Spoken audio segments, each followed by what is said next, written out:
News ناظرین سب سے پہلے خبر شامل کریں گے۔ شہید کانسٹیبل محمد اشرف کی نماز جنازہ اشرف موت شہید ڈسٹرکٹ پولیس لائن میں ادا کر دی گئی۔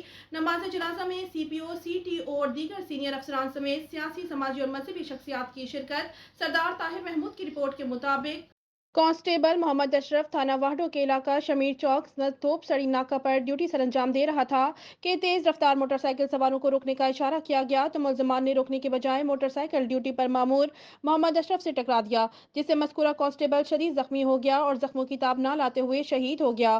سی پی او محمد ایاز سلیم اور دیگر افسران نے شہید کے ورثہ سے اظہار تعزیت کی اور کہا کہ کانسٹیبل محمد اشرف کے قاتلوں کو سخت سزا دلوائی جائے گی۔ سی پی او نے کہا کہ شہید اہلکار کے ورثہ کو تنہا نہیں چھوڑیں گے، ہر شہید کی فیملی ہماری اپنی فیملی ہے۔